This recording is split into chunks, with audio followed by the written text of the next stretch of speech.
Hello everyone, welcome to Olive Board. In this video, we are going to discuss about the RBI circulars relating to January 2025. So this will be the part 2 of the video. Part 1 आ चुका है, आप उसको देख सकते हो, right? I'll revise you that part 1 वाले circulars भी इस वीडियो के अंदर and we'll be doing a lot of MCQs as well at the end of the session. Just to remind you that you can download our application, attend all the live classes, right? And do subscribe to our channel. और जितने भी YouTube videos आ रहे हैं वो आप application के अंदर download कर सकते हो, उनसे रिलेटेड उनका PDF. Okay, you can also download previous year questions from related to exams like RBI, SEBI, NABARD and all, right. So सारी रेगुलेटरी बॉडीज के प्रीवियस ईयर क्वेश्चंस आपको वेबसाइट पे अवेलेबल हो जाएंगे. Let's start with the master direction. Reserve Bank of India, non resident investment in debt instruments. तो आप सभी को पता है डेट इंस्ट्रूमेंट्स क्या होते हैं, बॉन्ड्स होते हैं, डिबेंचर्स होते हैं, right. These are fixed income और इंटरेस्ट बियरिंग सिक्योरिटीज, राइट. यहां पे ये फिक्स्ड होती है, इनका पेमेंट फिक्स होता है, राइट, वेरिएबल नहीं होता है. Those are debt instruments. So we are talking here about the non resident investment in debt secure instruments, right. These are the directions which came in 2025, January 2025. तो अब non resident invest कर पाएंगे date instruments के अंदर. So issued under the foreign exchange management act, जिसको हम FEMA act बोलते हैं, right. So section 6 and section 47 के अंदर ये इशू हुए हैं. RBI एक्ट 1934 सेक्शन 45W के अंदर ये इशूड है. पर्पस क्या रहेगा इनका? RBI has consolidated various regulations and directions. काफी सारे रेगुलेशंस और डायरेक्शंस हुआ करते थे RBI के. व्हाट RBI डिड इज, उन्होंने इसको कंसोलिडेट कर दिया है. उन्होंने क्या कर दिया, इसको कंसोलिडेट कर दिया है regarding the non resident investment in debt instruments in India. तो काफी सारे रेगुलेशंस थे. फेमा रेगुलेशंस की बात करूं तो foreign exchange management, permissible capital account transaction regulation 2000, borrowing and lending regulations हो गए, राइट. डेट इंस्ट्रूमेंट्स रेगुलेशंस हो गए 2019. सबको कंसोलिडेट करके एक यहां पे कंबाइंड सर्कुलर लेके आए हैं, राइट. एप्लीकेबिलिटी क्या है इसकी? Authorise dealer category 1 bank must inform their client here. Investment channels for non resident investor. तो एक नॉन रेजिडेंट इन्वेस्टर के पास अभी फिलहाल इन्वेस्टमेंट के चैनल्स क्या क्या होते हैं? तो सबसे पहला तो जनरल रूट होता है, फिर होता है voluntary retention route, then he is having fully accessible route, और उसके बाद scheme for trading and settlement of sovereign green bonds, right. तो ये 4 अभी फिलहाल इन्वेस्टमेंट चैनल्स हैं. So RBI allows foreign investor to invest in the Indian debt instruments through the following 4 routes. First one is the general route. तो हम एक एक करके सभी रूट्स के बारे में डिस्कशन करने वाले हैं. जनरल रूट के अंदर क्या होता है? For investment in government securities and corporate debt securities by FPI foreign portfolio investors subject to specified investment limits and macro prudential limits. तो यहां पे स्पेसिफाइड इन्वेस्टमेंट लिमिट्स होती है एंड मैक्रो प्रूडेंशियल लिमिट्स होती है. इनसे ज्यादा आप इन्वेस्ट नहीं कर सकते इन पर्टिकुलर लिमिट से. Next is voluntary retention route. So for investment in government securities and corporate debt securities, उन्हीं की बात हो रही है. एक तो G-Secs की, गवर्नमेंट सिक्योरिटीज की, और कॉर्पोरेट डेट सिक्योरिटीज की. नाउ वॉलंटरी रिटेंशन रूट में क्या होता है? Free of certain macro prudential limits. तो जो मैक्रो प्रूडेंशियल लिमिट जो जनरल रूट के अंदर लगती है, काफी सारी रिलैक्स्ड होती है इन वॉलंटरी रिटेंशन रूट के अंदर. ओके, सारी नहीं होती, काफी सारी होती है, right. Certain macro prudential limits applicable to FPI investment in debt market under the general route. So they are free from certain macro prudential limit here, right. फिर फुली एक्सेसिबल रूट आता है for investments in by non resident in certain specified categories of central government securities. कुछ central government securities के अंदर कुछ specified security है, उनमें कोई रिस्ट्रिक्शन ही नहीं है, उसको बोलते हैं हम fully accessible route, right. Scheme for trading and settlement of sovereign green bonds issued by the central government by eligible foreign investor in the international financial service centre. IFSC की बात हो रही है, राइट. तो इसके बारे में भी हम डिस्कशन करेंगे कि सॉवरेन ग्रीन बॉन्ड्स होते क्या हैं, ये प्रोविजन क्या है. सबसे पहले बात करते हैं जनरल रूट की. जब जनरल रूट की बात करते हैं तो investment in government securities and corporate bonds की बात हो रही है, राइट? गवर्नमेंट सिक्योरिटीज और कॉर्पोरेट बॉन्ड्स की। सो जनरल रूट क्या है? एलिजिबल इन्वेस्टर कौन है? सिर्फ FPI, foreign portfolio investors are eligible investors. Instruments जिसमें एफपीआई अपना पैसा डाल सकते हैं वो कौन से इंस्ट्रूमेंट्स है? तो सेंट्रल गवर्नमेंट की सिक्योरिटीज हो गई, स्टेट गवर्नमेंट की सिक्योरिटीज हो गई, कॉर्पोरेट बॉन्ड्स हो गए, म्युनिसिपल बॉन्ड्स भी यहां पे आ गए, राइट? बेसिकली म्युनिसिपल बॉन्ड्स जो है वो स्टेट गवर्नमेंट सिक्योरिटीज के अंदर ही काउंट हो जाती है लिमिट। तो इनकी लिमिट क्या है? ये लिमिट आपको याद रखनी जरूरी है। सेंट्रल गवर्नमेंट सिक्योरिटीज में 6% of the outstanding stock, state government में 2% और कॉर्पोरेट बॉन्ड्स के अंदर 15%। सो 6%, 2%, 15% is the limit which is prescribed here. अगर आप एक एफपीआई है तो आप जनरल रूट के अंदर आ सकते हो, पर कुछ एलिजिबल इंस्ट्रूमेंट्स में आ सकते हो, जैसे सेंट्रल गवर्नमेंट का हो गया, स्टेट गवर्नमेंट का हो गया, कॉर्पोरेट बॉन्ड्स हो गया और म्युनिसिपल बॉन्ड्स हो गए। उसमें भी लिमिट है, राइट? स्टेट गवर्नमेंट में 6%, सेंट्रल गवर्नमेंट में सेंट्रल गवर्नमेंट में 6%, स्टेट गवर्नमेंट में 2%, कॉर्पोरेट बॉन्ड्स में 15%। म्युनिसिपल बॉन्ड्स जो है वो स्टेट गवर्नमेंट बॉन्ड्स का ही पार्ट बनेंगे, स्टेट गवर्नमेंट सिक्योरिटीज का ही यहाँ पे पार्ट बनेंगे, ये आपको याद रखना है। ओके, सर्कुलर के अंदर भी देख सकते हो आप, पार्ट 2 के अंदर क्लियरली मेंशन्ड है that all the eligible non residents are foreign portfolio investor, और ये यहाँ पे लिमिट क्लियरली गिवन है। सेंट्रल गवर्नमेंट का 6%, state government including municipal securities का 2% और कॉर्पोरेट डेट सिक्योरिटीज का 15%, राइट? ये लिमिट्स आपको पता होनी चाहिए। आगे चलते हैं, की रिस्ट्रिक्शंस की बात करें तो short term investment limit, FPI investing in government securities less than equal to 1 year maturity must not exceed 30% of their total investment in each category। उनके टोटल इन्वेस्टमेंट का 30% से ज्यादा नहीं होना चाहिए if they are investing in government securities, that too having the maturity period of equal to or less than 1 year। Okay, और corporate debt securities के same में भी केस में भी सेम केस है।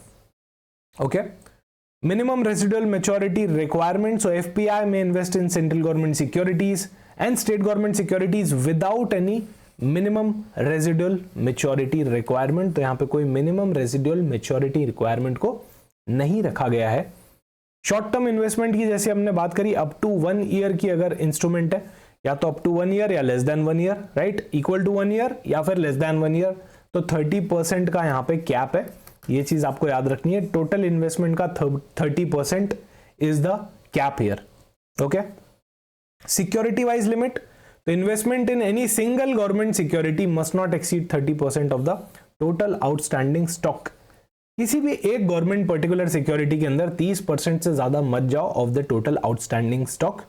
इंडिविजुअल सिक्योरिटी पे भी यहाँ पे लिमिट पे भी यहाँ पे क्या कर रखी है? कैप लगा रखी है 30% की। Concentration limit, FPI including the related entities can invest up to 15% of the total investment minimum for long term FPI। उसमें सॉवरेन वेल्थ फंड्स आ गए, राइट? मल्टीलेटरल एजेंसीज आ गई, पेंशन फंड्स आ गए, etcetera. Up to 10% for other FPI, right? तो ये दो concentration limits भी गिवन है यहां पे। सिक्योरिटी वाइज की बात करें तो एग्रीगेट में आपका 30% से ज्यादा नहीं आना चाहिए, राइट? पर्टिकुलर सिक्योरिटी में। और कॉन्सेंट्रेशन की लिमिट की बात करें तो यहाँ पे shall not exceed 15% of the prevailing investment limit in long term FPI। Long term FPI के अंदर 15% और 10% in case of other FPI। Okay, री इन्वेस्टमेंट ऑफ प्रोसीड्स, जो आपका रिटर्न आया उसकी री इन्वेस्टमेंट की बात हो रही है, राइट? जो आपको प्रोसीड्स मिली है उसके री इन्वेस्टमेंट की बात हो रही है। तो FPI must reinvest any coupon payments. अभी आप डेट सिक्योरिटीज में इन्वेस्ट करते हो, लेट सपोज आप बॉन्ड में इन्वेस्ट करते हो, तो बॉन्ड से क्या होता है? कूपन आता है, राइट? कूपन रेट मिलता है। जो आपका डिबेंचर है वो आपको इंटरेस्ट देता है, जो बॉन्ड है वो क्या करता है? आपको कूपन रेट देता है। Basically it's nothing but interest only. तो FPI must reinvest any coupon payments और sale proceeds within 2 working days. वो अगले 2 दिन के अंदर अंदर इन्वेस्ट कर दिया हो।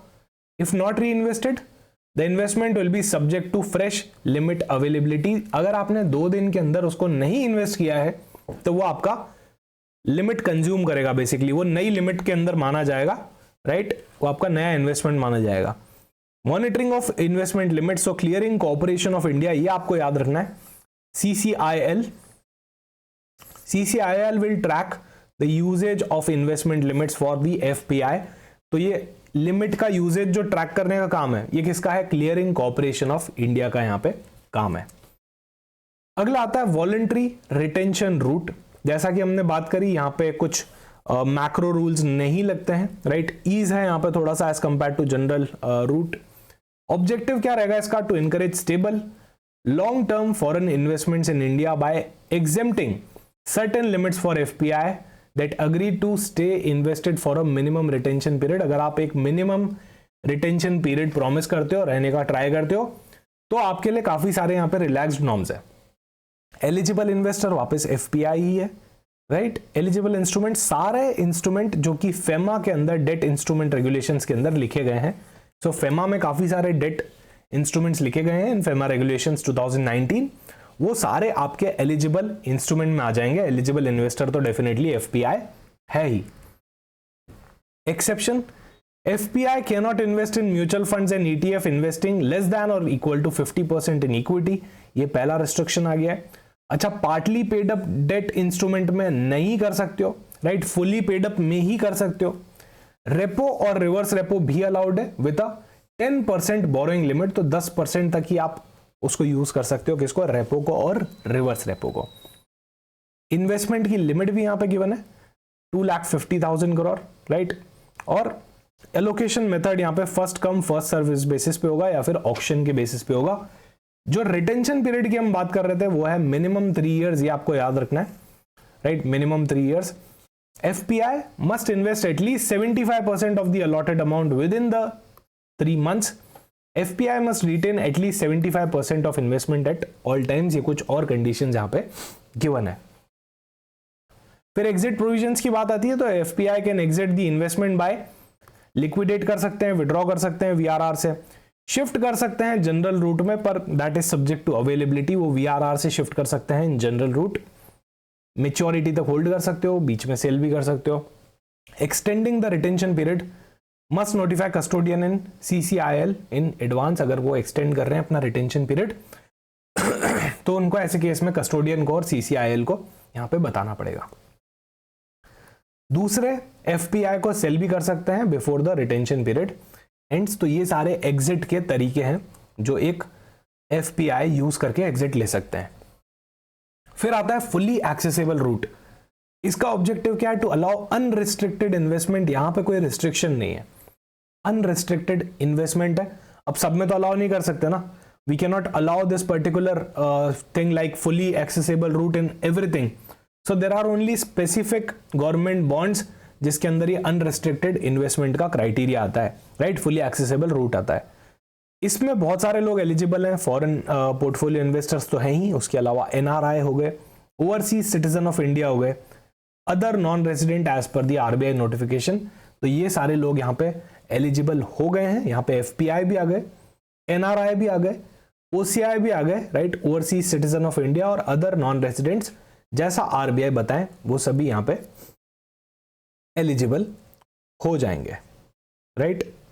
सो पहले हमने देखा कि वहां पे सिर्फ FPI ही एलिजिबल हो रहे हैं, पर that's not the case here. यहाँ पे और भी एलिजिबिलिटी क्राइटेरिया के अंदर फॉल कर रहे हैं। एलिजिबल इंस्ट्रूमेंट्स कौन से होंगे यहाँ पे? तो स्पेसिफाइड गवर्नमेंट बॉन्ड्स जो 5 ईयर, 7 ईयर, 10 ईयर टेन्योर्स वाले हैं, वो स्पेसिफाइड गवर्नमेंट बॉन्ड्स ही यहाँ पे जो और या फिर कोई और बॉन्ड जो RBI ने नोटिफाई किया हो, डेफिनेटली यही यहाँ पे एलिजिबल इंस्ट्रूमेंट रहेंगे। की बेनिफिट क्या है? नो इन्वेस्टमेंट लिमिट, आप कितना भी इन्वेस्टमेंट कर सकते हो, that's the benefit. No macro prudential restriction. General route के अंदर काफी सारे मैक्रो प्रूडेंशियल रिस्ट्रिक्शन लगते हैं, राइट, यहां पे ऐसा कुछ भी नहीं है, there are no macro prudential restrictions here. एक बार बॉन्ड को अगर डिजिग्नेट कर दिया जाए फुली एक्सेसिबल के अंदर, राइट, तो it remains eligible for FAR investment until maturity. आप उसको बीच में रिवोक नहीं करेंगे। एक बार आपने उसको फुली एक्सेसिबल कर दिया तो मैच्योरिटी तक वो फुली एक्सेसिबल रूट के अंदर ही रहने वाला है। अगला आता है trading and settlement of sovereign green bonds. Green bonds के बारे में हमने डिस्क्रिप्टिव क्वेश्चन भी किया था, राइट। इसका ऑब्जेक्टिव क्या रहता है?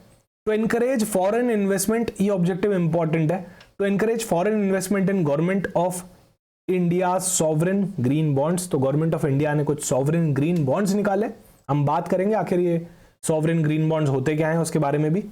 एलिजिबल इन्वेस्टर कौन है, तो फॉरेन इन्वेस्टर जो कि international financial service center of India के अंदर है, वो सारे यहाँ पे एलिजिबल है। Now this is governed by scheme of trading and settlement of sovereign green bonds in IFSC as notified by the RBI। Okay, फटाफट से बात करें कि ग्रीन बॉन्ड्स क्या होता है। तो green bonds, sovereign green bonds in India are government issued bonds, government इनको इशूड करती है। As the name says it all, they are green bonds, so they are environmentally sustainable projects. ये ऐसे projects होते हैं जो इन्वायरमेंट के लिए सस्टेनेबल होते हैं, जैसे रिन्यूएबल एनर्जी हो गया, राइट, क्लीन ट्रांसपोर्टेशन हो गया, सस्टेनेबल वाटर मैनेजमेंट हो गया। तो ऐसी चीजें जो इन्वायरमेंट फ्रेंडली हो, राइट, जो इन्वायरमेंट को सस्टेन करने का काम कर रही हो, ऐसे प्रोजेक्ट्स किस में आते हैं, आपके ग्रीन बॉन्ड्स के अंदर आते हैं। उन बॉन्ड्स के, उन प्रोजेक्ट्स के अंदर अगर आपको पैसा रेस करना है, मान लो मैं कोई सस्टेनेबल वाटर मैनेजमेंट सिस्टम ला रहा हूं, तो मैं मेरे ग्रीन बॉन्ड्स को यूज करके पैसा रेस कर सकता हूं।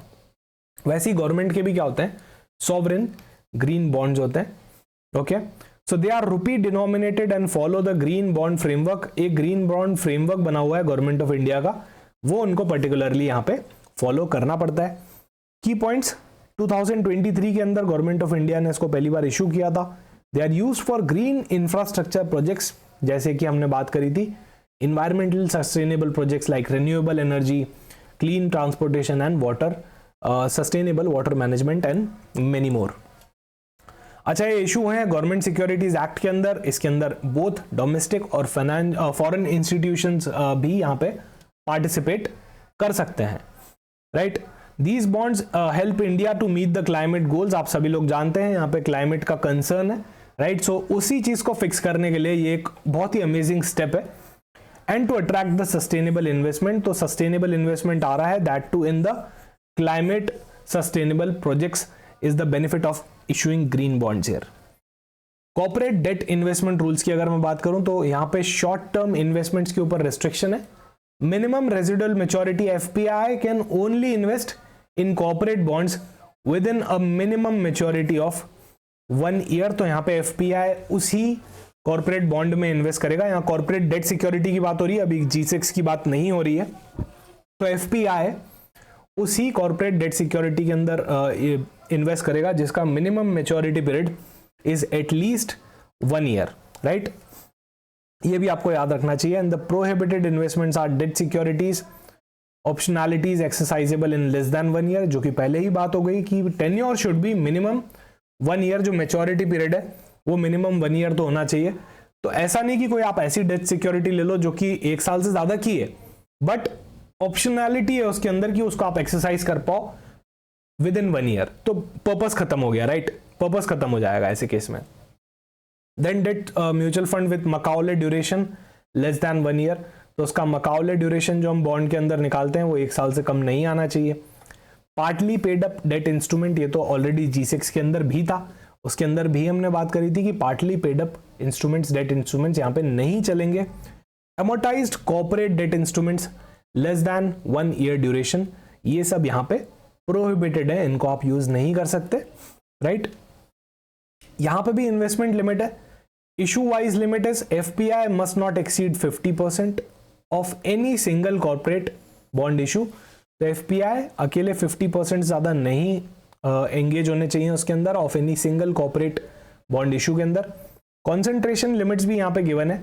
FPI including the related entities can invest up to 15% for long term and 10% for other FPI। ये लिमिट सेम है जो कि हमने अभी पहले पढ़ी थी, राइट। सो अभी हमने इस पर्टिकुलर सर्कुलर में क्या क्या बात कर दिया कि RBI ने क्या किया, बहुत सारे इन्वेस्टमेंट रूल्स को कंसोलिडेट किया into a single master direction, right. Different limits हमने देखी, जनरल रूट के अंदर अलग लिमिट्स है, VRR के अंदर, FAR के अंदर अलग लिमिट्स है, ग्रीन बॉन्ड्स की हमने बात करी, कॉर्पोरेट डेट इन्वेस्टमेंट रूल्स की हमने बात करी कि शॉर्ट टर्म इन्वेस्टमेंट ही रिस्ट्रिक्टेड है और FPI can not invest in partly paid और callable bonds here, right. Eased rules for sovereign green bonds की भी हमने बात करी कि नॉन रेजिडेंट है वो फ्रीली इन्वेस्ट कर सकते हैं इन IFSC right?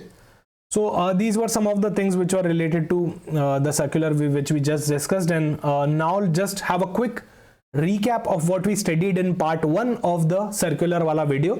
So वहाँ पे हमने NAPFID की बात करी कि वो AIFI के अंदर आते हैं, right? So AIFI are permitted to take the certain kind of trades like CDS, like repo transactions in the financial market. So NAPFID को भी यहाँ पे allowed है, राइट. AIFI क्या होते हैं? ऑल इंडिया फाइनेंशियल इंस्टीट्यूशन होते हैं जो RBI सुपरवाइज करता है, रेगुलेट करता है, राइट. यहां पे हमने देखा था कि 5 AIFI होते हैं: EXIM bank, NABARD, NHB, SIDBI and NAPFID, right. NAPFID की बात हो रही थी, ये लॉन्ग टर्म इंफ्रास्ट्रक्चर फाइनेंसिंग से रिलेटेड होता है, और हमने देखा था कि NAPFID, क्योंकि AIFI सारे ट्रेड्स ले सकते हैं related to credit default swap हो गया, रेपो ट्रांजेक्शन हो गया, तो NAPFID भी ले सकता है. इसी चीज को क्लैरिफाई करने के लिए ये यहां पे नोटिफिकेशन निकाला गया था, राइट. सो हमने देखा भी था क्रेडिट डिफॉल्ट स्वैप क्या होता है, रेपो क्या होता है, राइट. सो डिटेल में हमने इसको डिस्कस किया था. अगला था formation of new district in the state of Nagaland. तो नागालैंड के अंदर एक नया डिस्ट्रिक्ट आया था, उसका लीड बैंक किसको लिया था? SBI को लिया था, राइट. लीड बैंक स्कीम आप जानते हैं RBI ने निकाली थी 1969. इसके हिसाब से हर डिस्ट्रिक्ट को क्या करना पड़ता है? एक लीड बैंक अपॉइंट करना पड़ता है जो कि कोऑर्डिनेट करता है क्रेडिट फ्लो को related to agriculture, SME and economic activities, right.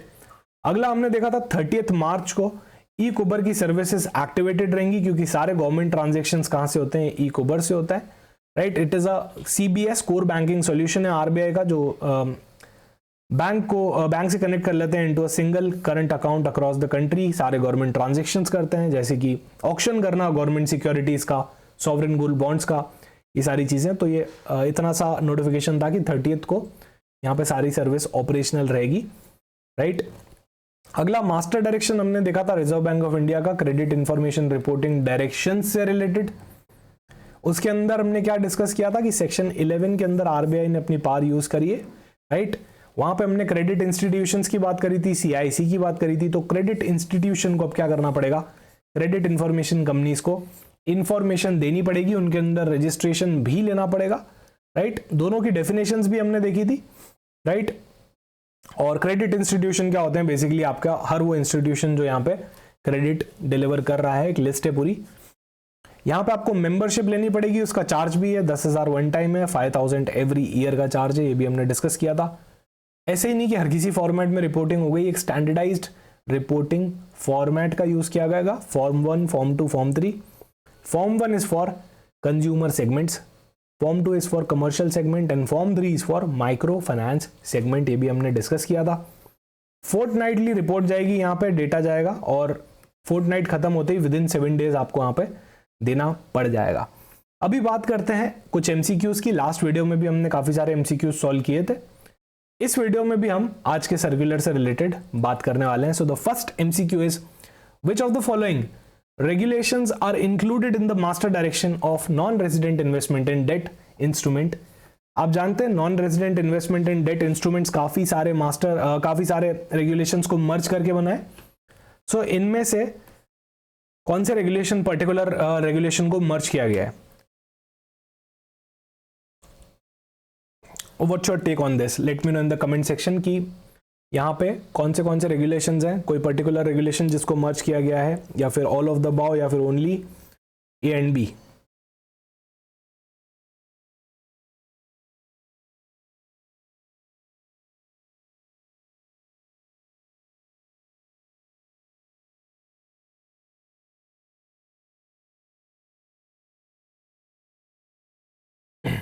यहाँ पे इसका करेक्ट आंसर हो जाएगा option D, all of the above. तो हमने देखा था boring and lending, debt instrument, permissible capital account transaction, इन सबको मर्ज करके यहाँ पे एक कंसोलिडेटेड डायरेक्शन निकाला गया है. Which of the following is not an investment channel for non-resident investor in Indian debt instrument?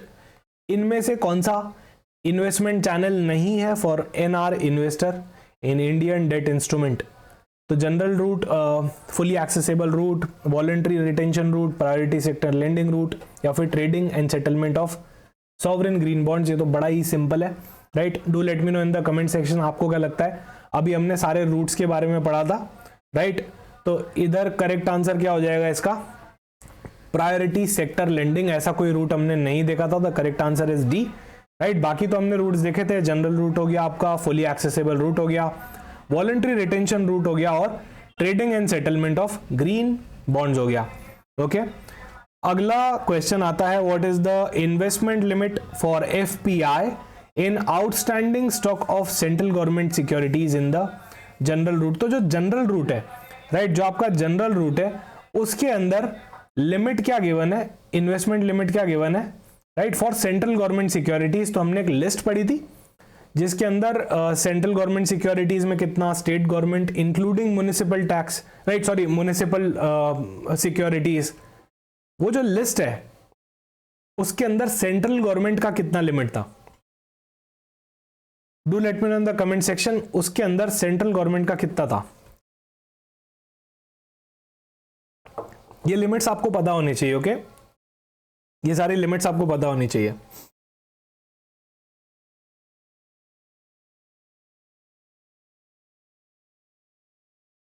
What should be the correct answer here.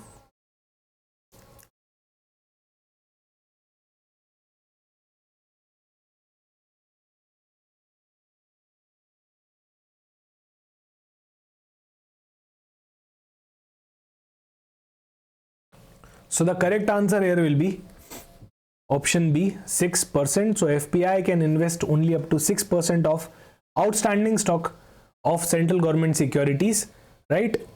तो हमने देखा था यहाँ पे सेंट्रल गवर्नमेंट की, जब ये जनरल रूट की बात हो रही है सबसे पहले तो this is for the general route. हमने वहां पे देखा था कि सेंट्रल गवर्नमेंट सिक्योरिटीज जो है वो 6% है।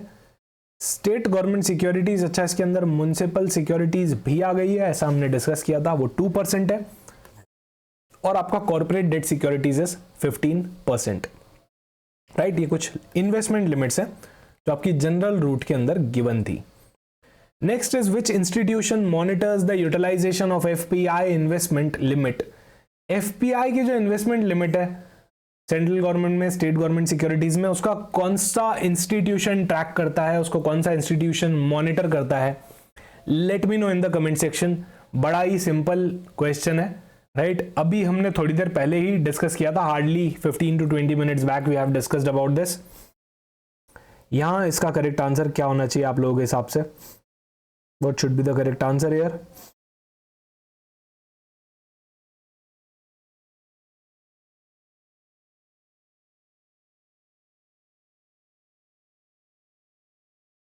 इसका करेक्ट आंसर यहां पे हो जाएगा clearing corporation of India, CCIL tracks the FPI investment limit in the government securities and ensure compliance.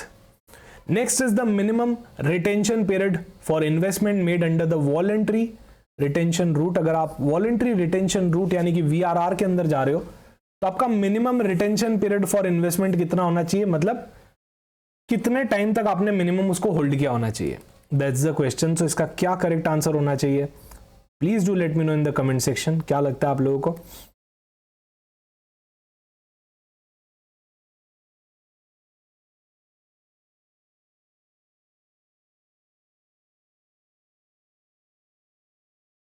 यहां पे इसका करेक्ट आंसर हो जाएगा C, 3 years, right.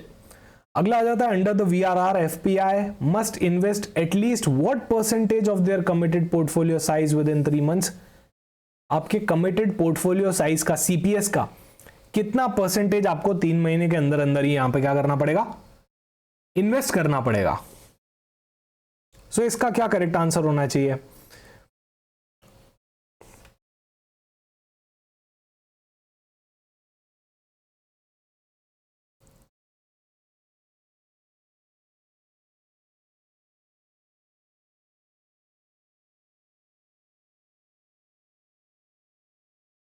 What should be the correct answer for this one?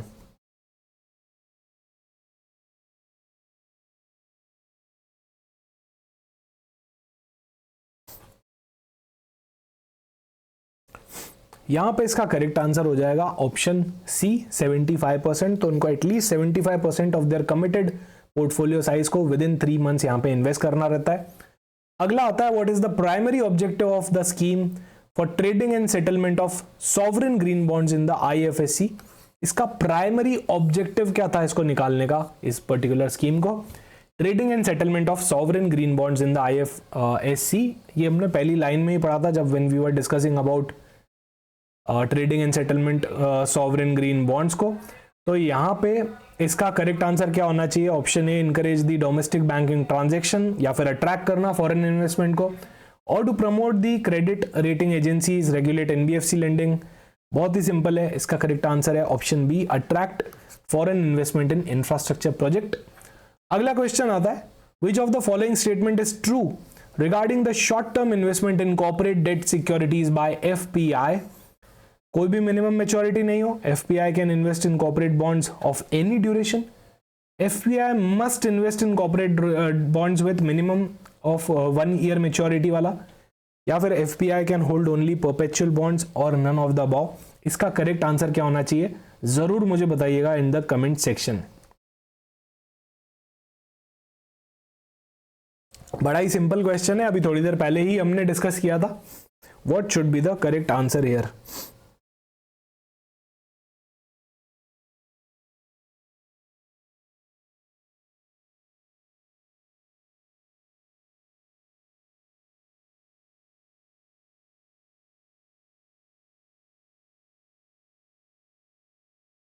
यहां पे इसका correct answer हो जाएगा option C, FPI must invest in corporate bonds with minimum maturity of 1 year, right? उससे कम आप इन्वेस्ट नहीं कर सकते, right? So that's all from today, और मिलते हैं पार्ट 3 के अंदर जल्दी। वहां पे हम बचे हुए सर्कुलर्स कंप्लीट कर लेंगे फॉर January 2025।